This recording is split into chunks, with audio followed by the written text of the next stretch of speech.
Oi, me chamo Paulo Marchetti e volto com mais um vídeo a respeito do rock brasileiro para comemorar os 70 anos de rock brasileiro, no dia 24 de outubro de 2025, essa data redonda, porque foi em 1955 que a Nora Ney gravou Rock Around the Clock, e aí foi o ponto de partida para o rock brasileiro. Tem muita história dos anos 50, tem os vídeos desta playlist que está embaixo, tá embaixo aí o link para essa playlist que chama O Rock Brasileiro e Suas Histórias, e também um link para uma playlist sobre os bastidores da MTV Brasil, que eu também fiz em 2020. Tem muito vídeo sobre música, e neste aqui eu vou continuar a saga da segunda metade da década de 80. Eu fiz o vídeo de 87, este aqui é o vídeo de 88, e quero lembrar que toda a pesquisa que eu fiz para fazer esses vídeos tem a ver, são pesquisas feitas pelo Calendário do Rock, o livro que eu lancei em março desse ano, para você ter o livro, comprar o livro. As informações estão embaixo também na descrição, o e-mail, você manda diretamente para mim. Se ainda tiver, tem alguns poucos exemplares, não sei quantos, porque não sei quando esse vídeo vai ser publicado, mas são poucos, porque eu fiz uma tiragem pequena, tudo fui eu que fiz, foi independente 100%. Então, muita coisa aqui, muitos fatos aqui que eu vou falar são pesquisas feitas com este livro. Mas, antes de começar, antes de tudo, eu quero fazer, não é uma correção, mas eu falei muito rapidamente desse disco no vídeo de 87, e eu quero dar um pouco mais de atenção a ele, antes de falar de 88, porque esse disco do Cabine C foi lançado no miolo, não lembro a data exata, mas acho que foi bem no miolo de 87. É um disco, o primeiro e único disco do selo RPM Discos, que é um selo exatamente do Paulo Ricardo, do Luiz Schiavon, Sérgio Deluc e do PA, do Sérgio Deluc, Fernando Deluc e do PA. E foi um disco que foi gerado e lançado no meio de um furacão que estava passando o RPM. Em 87, o RPM chegou a anunciar o fim e gravou um single que eu falo nesse vídeo de 87, um single junto com o Milton Nascimento, que só serviu para juntar a banda novamente, assim, juntar os cacos, né? E no meio desse turbilhão todo, foi lançado Fósforos de Oxford, que é esse disco do Cabine C, banda do grupo do Ciro Pessoa, fundador do Titãs, saiu do Titãs, aí ele fez vários projetos, entre eles o Cabine C, que teve também o Charles Gavin, por exemplo, ele tocou no Cabine C, e, e teve até chegar a essa formação desse disco, teve vários integrantes, mas é isso, queria deixar registrado esse importante disco, muito bom, Ciro Pessoa, grande pessoa, saudoso, já nos deixou. Para quem gosta desse som, ele vai para uma praia mais gótica, dark, né? The Cure, o Bauhaus, esse lado mais gótico mesmo. Para quem gosta desse som, é um prato cheio. E então, para começar, eu gosto de contextualizar. 88 teve alguns fatos, estou com a minha colinha aqui, alguns fatos legais para em 87 falei dos filmes, e aqui eu vou falar de quatro fatos que marcaram e foram importantes para 88. O primeiro deles é que o Congresso votou para que o governo do Sarney, que era o presidente na época, fosse estendido de 4 anos para 5 anos. Um horror, porque assim, o Congresso já começou com o pé esquerdo, né, a redemocratização começou com o pé esquerdo, pelo Congresso ter negado da população, do povo brasileiro, votar para presidente já no final de 84, como era o nosso desejo com a campanha Diretas Já. E aí o Congresso votou para não, para ser uma eleição indireta, só feita dentro do Congresso. Isso já foi muito ruim. E aí, em 88 veio essa coisa dos 5 anos do governo Sarney, que foi assim, o governo Sarney foi um desastre. José Sarney como presidente e como político parlamentar, um desastre. Em 88 também ficou marcado com o fim da censura, pelo fim da censura oficial mesmo. Foi no comecinho tá aqui no calendário essa data, foi se eu não me engano, em agosto, foi no comecinho do segundo semestre de 88 que foi oficializado o fim da censura, mas esse fim da censura, até hoje, infelizmente, você põe entre aspas, porque a Rádio USP, ainda em 88, se eu não me engano, censurou um monte de disco, inclusive do Chico Buarque, do Caetano Veloso, Paralamas, Lobão, o Traje a Rigor, aquela versão, porque quando foi anunciado esse fim, o Traje a Rigor, o Roger, o grupo gravou aquela música Filha da Puta, em duas versões, uma com o palavrão e a outra sem o palavrão, com uma frase de sax, a versão família, como diz. E, e essa música foi censurada pela Rádio USP e outros casos pontuais assim de censura aconteceram durante todos esses anos. Por exemplo, o Planet Hemp, né, o quanto sofreu no miolo dos anos 90, e, e hoje em dia também a gente tem essa nuvem aí nos rondando.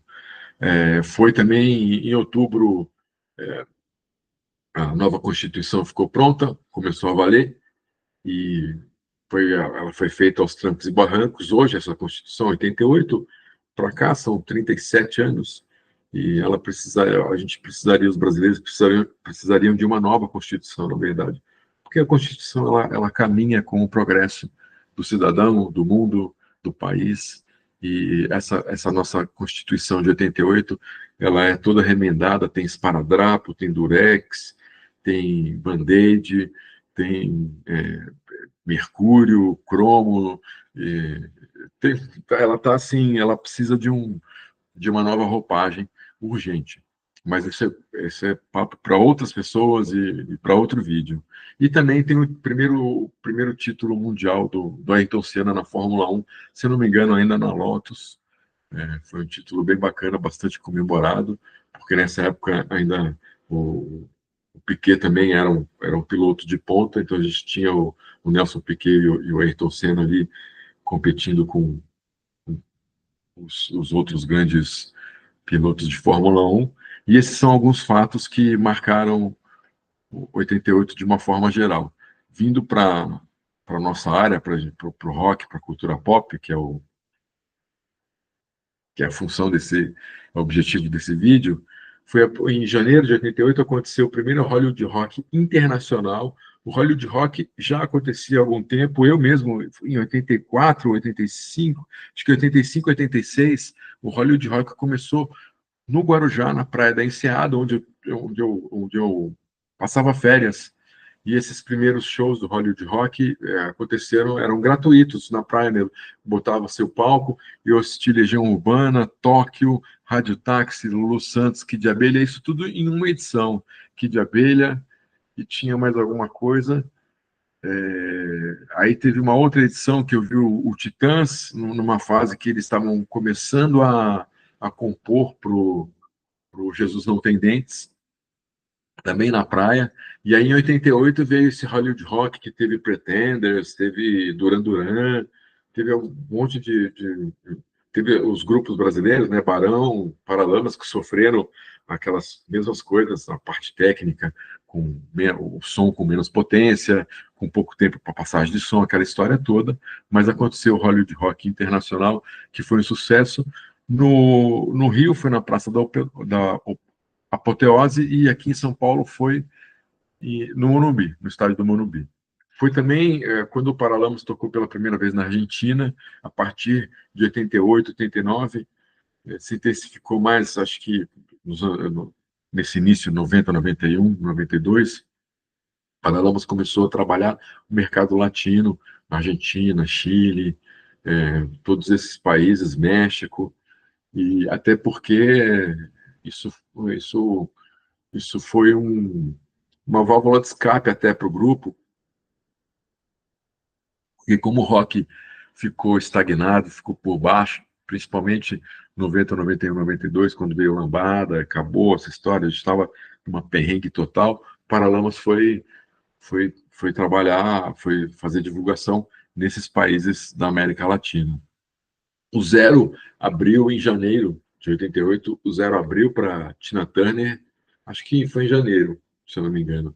Foi quando, no Rio, eu não lembro onde aconteceu, se foi no Maracanã, mas em São Paulo foi no estádio do Pacaembu, e o show ficou famoso porque o Guilherme Snardi tomou uma tomatada na cara, alguém jogou tomate e acertou na cara dele. Eu morava perto do Pacaembu, eu lembro que eu escutei assim numa boa o show inteiro, tanto do Zero quanto da Tina Turner. Foi uma galera para casa, a gente ficou assistindo. 88 também foi quando o Max, em fevereiro de 88, foi quando o Max Cavaleira foi para Nova York para fazer uma reunião com a Roadrunner e para tentar uma carreira internacional, e aí o resto da história todo mundo já conhece. E foi em 88 também, só que em dezembro. Essa viagem aconteceu em fevereiro, e em dezembro o Sepultura entrou em estúdio para gravar o Beneath the Remains, o segundo disco, né? Se eu não me engano. Disco mesmo, que o primeiro era um split junto com Overdose. Por falar em Overdose, também, né, nessa parte de metal, 88 teve lançamento o Overdose, banda mineira de metal também, igual a banda irmã do Sepultura, lançou disco. Dorsal Atlântica também lançou disco, e uma banda chamada, ela é um pouco obscura, Taurus, lançou disco.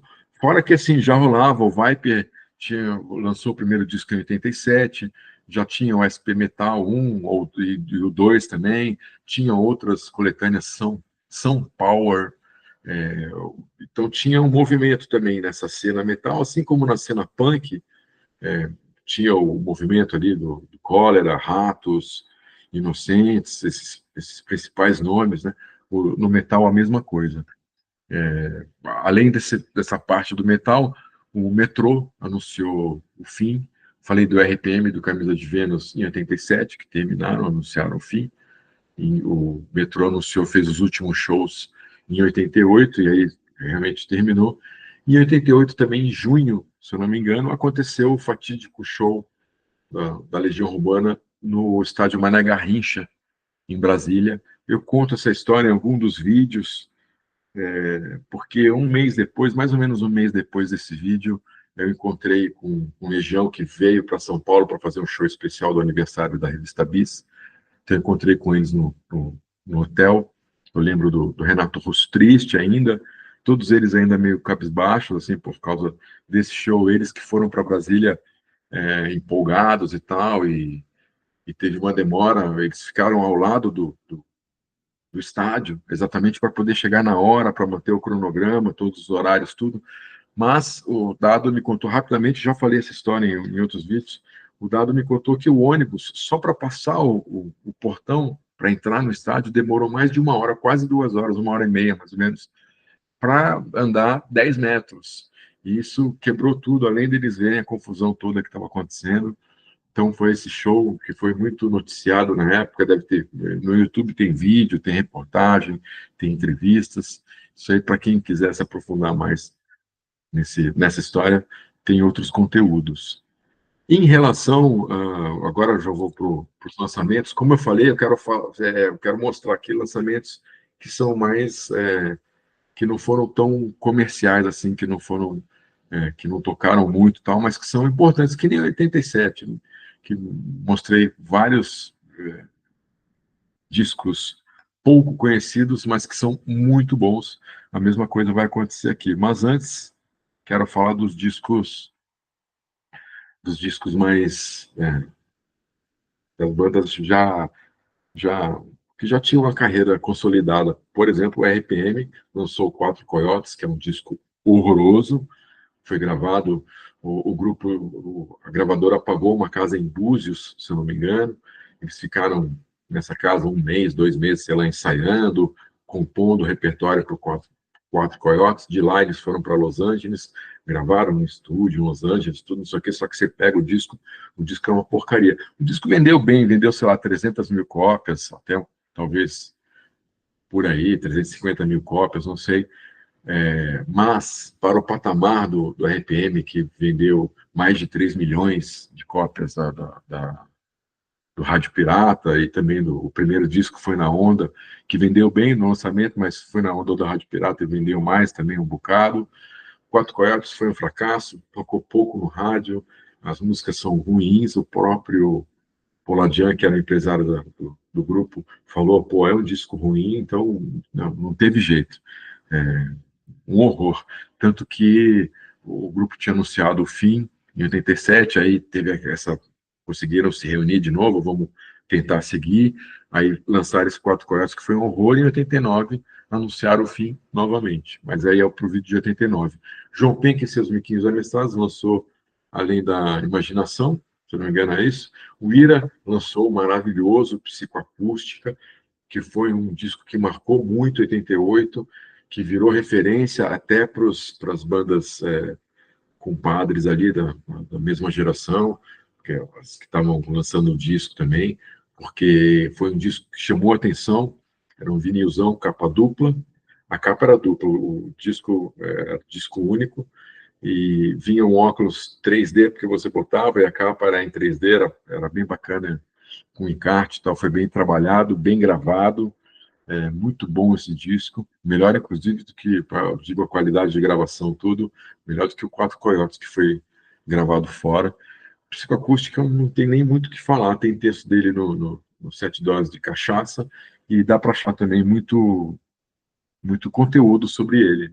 Teve, indo para frente, o Cazuza lançou Ideologia, que foi um dos grandes discos talvez de maior vendagem, ou tanto Ideologia quanto O Tempo Não Para, que é o ao vivo da turnê do Ideologia. Esses dois discos foram de maior vendagem da discografia do Cazuza. E o Cazuza, nesse ano, ele estava passando por um momento chato, assim, dessa coisa de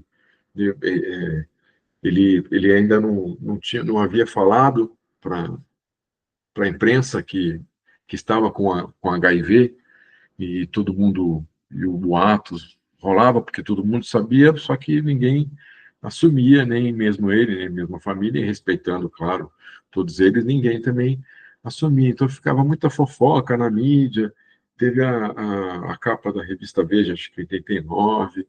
É, então, assim, o Cazuza, a partir do momento em que ele começou a mudar fisicamente, ele paralelo à carreira dele, sempre teve esse lado fofoca muito forte e muito chato, né? Mas a Ideologia, independente disso, é um belíssimo um disco, repertório maravilhoso, muito bem gravado também.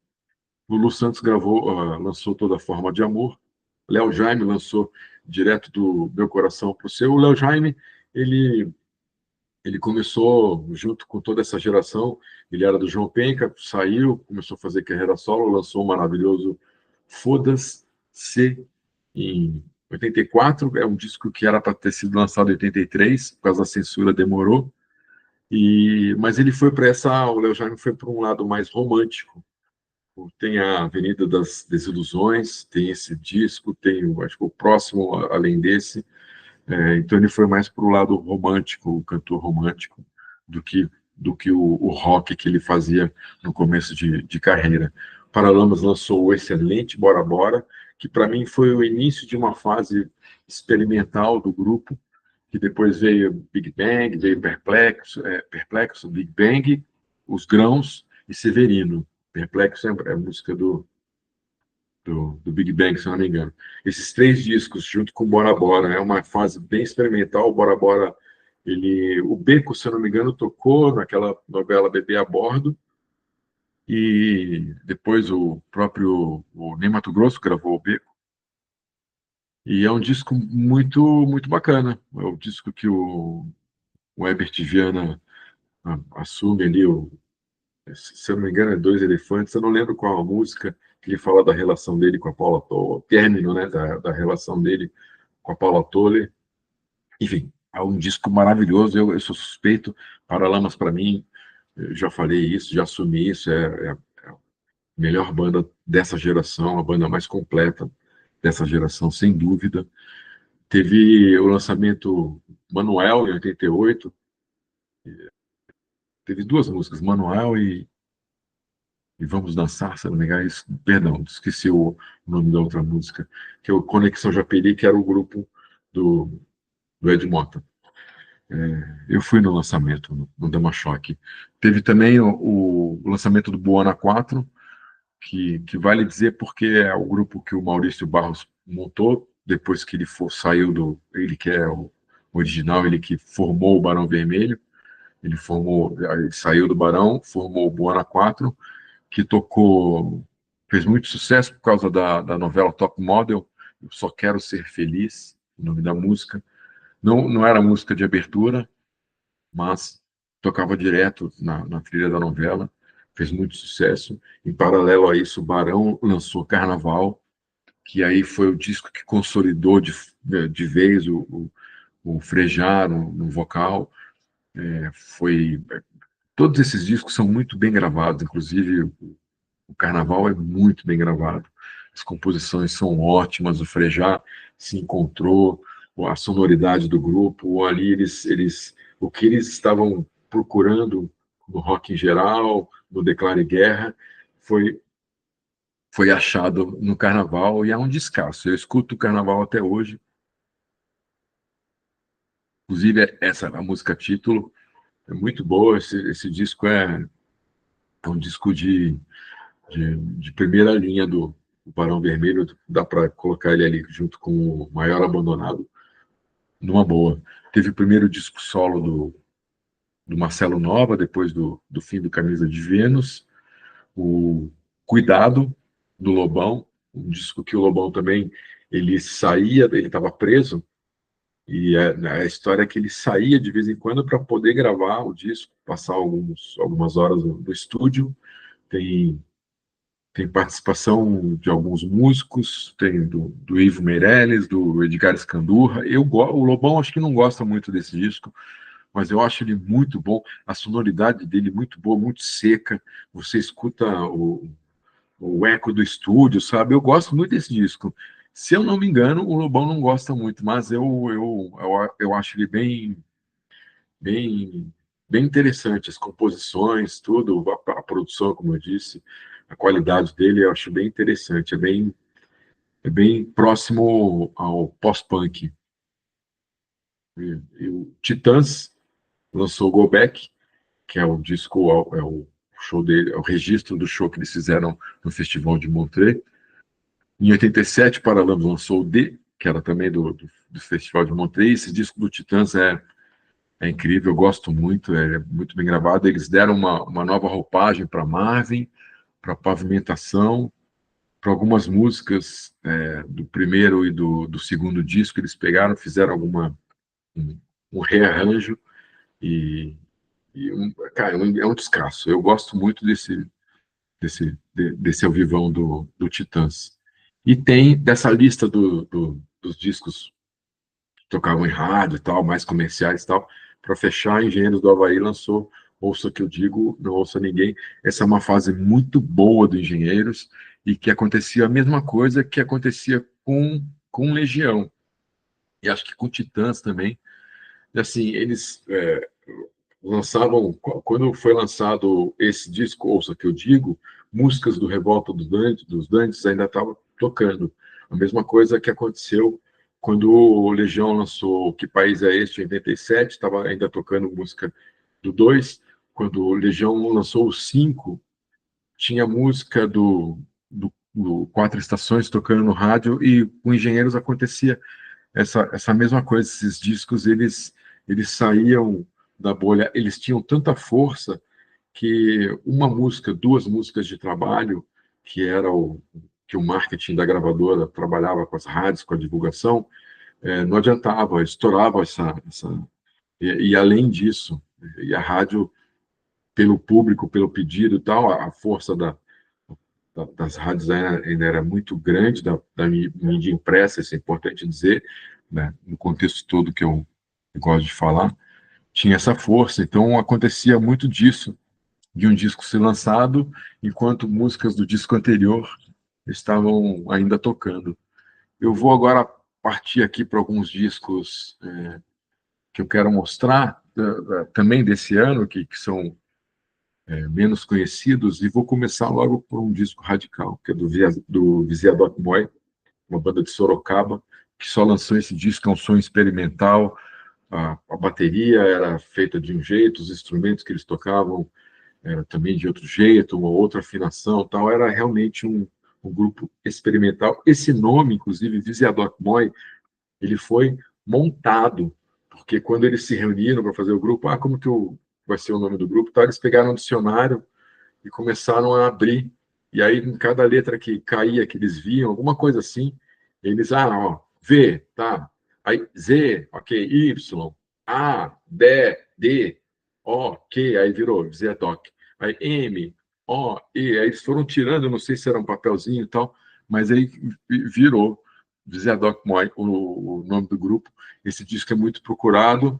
Ele não é nada comercial, não é um disco que se você vai botar e vai, uau, incrível, assim, vai cantar e vai cantarolar nos refrões e tal. Tem uma outra música interessante, claro, assim, mas ele é isso, ele é radicalmente experimental, porém vale muito a pena escutá-lo. Todos esses discos que eu trago, que eu estou mostrando nesse vídeo, ele,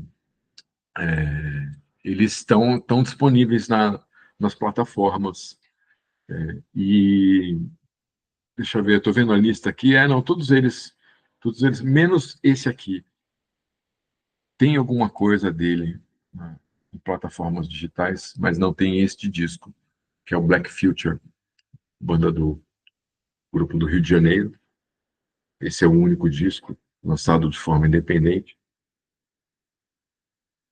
É uma época do Rio que tinha o Crepúsculo de Cubatão, um livro que eu sempre divulgo, muito bom para falar dessa parte underground e dos anos 80 carioca, que acontecia no Rio de Janeiro. Eu estou olhando para ele aqui, é o livro a biografia do Planet Hemp, escrita pelo Pedro de Luna. É uma biografia que é grossa, desse tamanho assim, porque boa parte, ele contextualiza tudo. Ele começa já nos anos 80, ele fala de Black Future, Satanésio, e toda essa galera, Crepúsculo de Cubatão, toda essa movimentação underground do, do Rio de Janeiro. E por falar em movimentação underground no Rio de Janeiro, eu vou continuar e vou mostrar dois discos. O primeiro de grupos que também mostrei no vídeo de 87. O primeiro, esse, esse, o segundo disco do Picassos Falsos, Super Carioca. Gosto muito. Fui assistir, assim como do outro disco, fui assistir o show de lançamento desse disco. Muito bom, gosto bastante. Só que o Picassos Falsos, ele não. Ele tocou nas rádios mais segmentadas, assim, né? As rádios rock e tal, mas não teve uma super divulgação, uma super vendagem. Tinha essa coisa do grupo ser muito do Rio de Janeiro, então, assim, algumas pessoas tinham uma rejeição por causa disso, sei lá, bobeira. Mas esse disco é muito bom, a qualidade do disco é muito boa também, vale muito a pena escutá-lo, assim como também o Pele, o segundo disco do Ogeriza, Tony Platão, que também não foi um disco muito bom, nem na divulgação, nem nas vendagens, mas é um disco interessante que vale a pena escutá-lo. E como eu disse no outro vídeo, o Picassos Falsos com o Ogeriza, eles tiveram uma trajetória bastante parecida, lançando os discos em 87, 88 e encerrando as atividades em 89. Esses discos referentes ao Rio de Janeiro ainda, tenho aqui, ó, esse disco eu botei aqui porque é um disco como esses outros que eu mostrei, não é um disco que chegou a ser super divulgado, que teve uma vendagem. maravilhosa, tal, que é o disco do Heróis da Resistência, grupo do Leone, que saiu do Kid de Abelha e formou. Teve uma ou duas músicas que tocaram bem na rádio, mas o disco não foi lá essas coisas. Como eu falei, essa época, em 88, o rock brasileiro já tinha passado o auge dele, que foi 85, 86, né, 84. Foi os anos de novidade, né, como eu falei, do auge, da explosão. E aí, quando chegou 88, 89, já final de 87, o rock já não era tanta novidade. Em 88 já começou a rolar uma coisa de lambada, que foi o que dominou o mercado mais popular, que é o que virou moda, porque nos anos 80 a moda era o rock, por isso que teve essa explosão toda. E depois veio a lambada, e foi a lambada que tomou conta do momento musical, da moda. Voltando aqui, então, outro disco que eu quero destacar, apesar de também estar no primeiro time dos grupos, é esse terceiro disco da Plebe Hood, que foi o último disco também pela EMI, que, perdão, foi um disco, o grupo também já não estava meio rachado já, as relações não estavam desgastadas, a relação com a EMI também, tanto que a EMI gravou esse disco, mas não teve muita divulgação. Eles foram no programa da Xuxa, foram um ou outro em programa de rádio, fizeram um pouco de divulgação, mas assim a gravadora não se esforçou para fazer uma boa divulgação, não se esforçou para fazer uma boa distribuição, mas o disco é muito bom. Não é produzido pelo o primeiro disco que o Ebert não produziu, por conta de agenda. Até o Ebert foi chamado para produzir, mas ele, por causa da agenda do Paralamas, não deu. E é um disco muito legal, porque também tem uma Plebe explora um pouco sonoridades brasileiras, muito por conta também das influências que o Jander, o Ameba, vinha sofrendo. Ele que sempre gostou de viola, música caipira, então ele trouxe um pouco de baião. Aí tem aquela música Repente, que ela é comprida também, ela até acho que tem 7, 8 minutos de duração, que fala um pouco de cada região brasileira, e em cada região o Plebe faz o ritmo da região, muito bacana.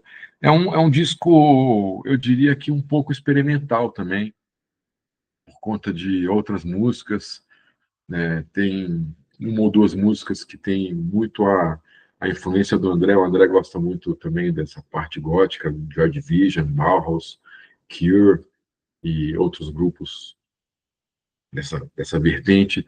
Então tem uma ou outra música que lembra essas influências, e, e a sonoridade é diferente também, né? De produção, captação de instrumento, de mixagem, toda a engenharia. É um disco diferente da Plebe, e também não fez grande sucesso. A Serra tocou bastante até na época de divulgação, mas foi só a Serra. Eu lembro que eu fui o show de lançamento foi no Dama-Choque. Eu fui até o hotel, se não me engano, o André Miller foi com a gente, estava eu, minha irmã, não lembro, uma galera, e o André foi no nosso carro, tudo. E o Dama-Choque nem estava muito cheio, foi bem legal essa capa aí. É, tinha um pano que reproduziu essa capa enorme no palco, bem legal, mas o show não estava cheio, não estava. Essa fase, como eu falei, o rock brasileiro se estagnou um pouco, o público começou a se dispersar, enfim, já não era, como eu falei, já não era mais, o rock já não era mais a novidade. Agora, voltando aqui, falando de Rio, eu vou pegar este disco aqui, que é de uma banda de São Paulo, mas eu faço a ligação do Rio porque é um disco lançado pela EMI, foi gravado no Rio, foi produzido pelo Thomas Papon e pelo Scandurra, muito mais pelo Thomas Papon, porque o Scandurra tinha muitos compromissos com o Ira, então foram os buracos que ele tinha na agenda, ele ia para o Rio e contribuía com a produção. Mas quem ficou o tempo inteiro trabalhando em cima do disco foi o Thomas Papon. Esse disco é maravilhoso, Trashland. Infelizmente, fica aqui até um protesto, não sei, espero que alguém da EMI esteja vendo esse vídeo. Não tem esse disco em plataformas digitais. Não tem. Você quer escutá-lo, é só através, ou você baixa esses blogs que ainda tem download para baixar os discos, ou você vai no YouTube, que tem as faixas separadas, ou mesmo o disco inteiro. Esse disco é maravilhoso, ele mistura músicas novas, composições feitas a partir de, sei lá, 86, foi quando foi lançado o primeiro disco, Cadê as Armas, que também é lindo, maravilhoso. Esses dois discos da Mercenários pô, isso aí anda comigo. É, a sonoridade deles dois são muito diferentes, e para quem ama, assim, de paixão, o Cadê as Armas, na hora que escuta o Trash, né, fala, opa, peraí, é exatamente por conta da sonoridade mesmo, mas mistura músicas novas, compostas nesse período pós Cadê as Armas, com músicas do, de antigamente que não foram gravadas no Cadê as Armas. É um disco, sou suspeito, eu acho maravilhoso, e tem isso, então, a ligação com o Rio é porque foi gravado lá, no Rio de Janeiro. Tem outro falando de Carioca, esse disco é maravilhoso, eu gosto muito de Hanoi Hanoi. Eu fui, inclusive, no show de lançamento desse disco, Fanzine, que aconteceu no Aeroanta. Acho que foram 2 ou 3 shows, eu fui nos dois. Foram 2 shows, eu fui nos dois. E em um dos shows, o Arnaldo Brandão teve a manha, como era, eu não vou dizer costume nem tradicional, mas já aconteceu, me contavam, já me contaram sobre isso. Aconteceu dele arrebentar, conseguir arrebentar a corda misão do baixo, de tanta cacetada que ele descia. Foi muito bom, assim. Eu sou muito fã de Arnaldo Brandão, eu sou muito fã do Hanoi Hanoi, principalmente dos 3 primeiros discos. E para mim, pô, foi uma satisfação ver esse show, ver o Arnaldo ao vivo, o Arnaldo tocando baixo, pô, não tem preço. E esse disco tem O Tempo Não Para, tem Rádio Blá, tem algumas músicas que ele compôs com o Lobão, com o Cazuza, uma outra versão, uma outra leitura, né, da música, a própria música do disco Fanzine. Eu gosto, Ano do Dragão, adoro. Esse disco você não vai encontrá-lo, ele, a capa dele, tudo, mas ele foi posto. Você precisa achar a biografia pegando a discografia disponível do Hanoi Hanoi, tem que clicar nos discos, que em um deles, as músicas do Fanzine estão junto com esse outro disco, não sei se é o Ser e o Nada, tem que procurar, mas a maioria das músicas estão disponíveis de forma digital, se não, tem que ir atrás no YouTube, mas eu gosto muito da sonoridade desse disco, ele também lembra, tem um baixo muito forte, lembra muito essa parte do pós-punk. Eu gosto muito, sou suspeito. Outro grupo, duo, até que eu vou falar, que eu sou muito fã e lançou o primeiro disco, Os Mulheres Negras. Eu sempre fui em show do Mulheres Negras. Eu fui no show do Mulheres Negras no Aeroanta, tanto desse disco quanto do segundo disco, e o show de despedida também, que aconteceu no Aeroanta. Eu fui no show se eu não me engano, eles também tocaram no Teatro Mambembe e no Espaço Off, que era um teatrinho pequenininho, assim, muito pequeno, tinha uma arquibancadinha assim de cimento, que cabia acho que no máximo de 30 a 50 pessoas, era uma coisinha minúscula, e foi inclusive uma das apresentações mais divertidas que eu vi do Mulheres Negras, um disco. Mulheres Negras era do experimental. O Abu Janra usava muito e abusava de sonoridades diferentes, pedal, a guitarra dele, ele tinha aqueles efeitos já em 88, 89, ele tocava bateria com a guitarra, né, por causa daqueles efeitos de pedal, o caixa, chimbal, ele fazia outras sonoridades, o Maurício Pereira com o sax também, usando efeitos no sax com a bateria eletrônica.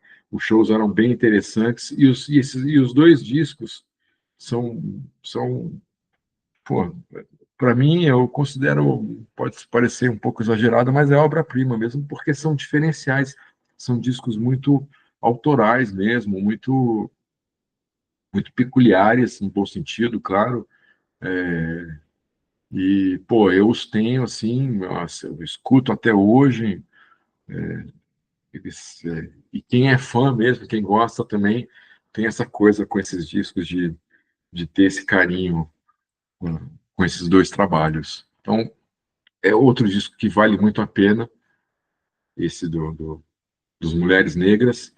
Tô vendo se tem mais algum aqui que falta dessa turma, mas não, é isso mesmo, 88 ficou marcado com esses discos. Claro, claro, tem outros discos, eu que separei, todos esses que eu mostrei, mas tem os lançamentos, tem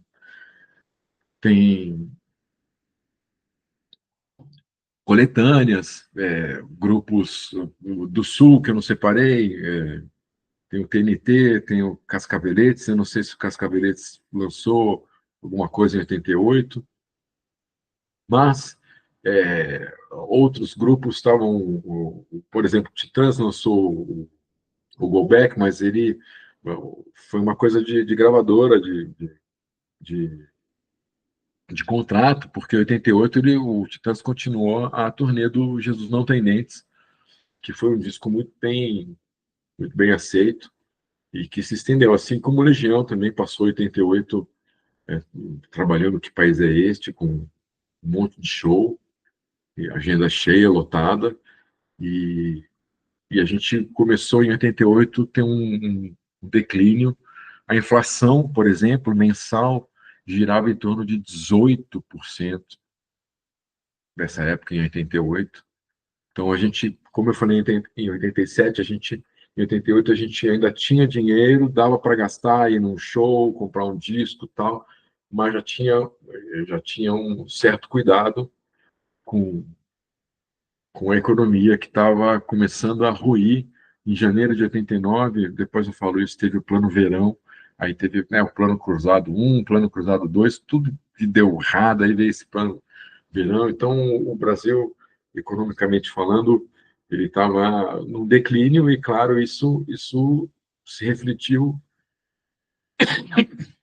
perdão, com as gravadoras, tanto que teve mais lançamento em 86, um monte de lançamento, em 87 teve também um bocado de lançamento, não tanto quanto 86, e foi diminuindo os lançamentos. Nesses vídeos que eu estou fazendo, vai dar para perceber essa diminuição de lançamentos. Eu agradeço a companhia até agora, espero que você tenha gostado desse conteúdo, e se você conhece alguém que se interesse porque eu falei neste vídeo, ou pela playlist, por favor, compartilhe. Se você quiser saber os detalhes para comprar o calendário do rock e também o Diário da Turma, a história do rock de Brasília, a segunda edição, eu também vendo através do mesmo e-mail que está na descrição. Como eu falei, é uma tiragem curta, tenho poucos exemplares e não sei quando eu vou fazer novamente uma nova tiragem. Então, é só mandar o e-mail, que eu estou sempre de olho nele. E, mais uma vez, então, agradeço a companhia. Até o próximo vídeo e um abraço.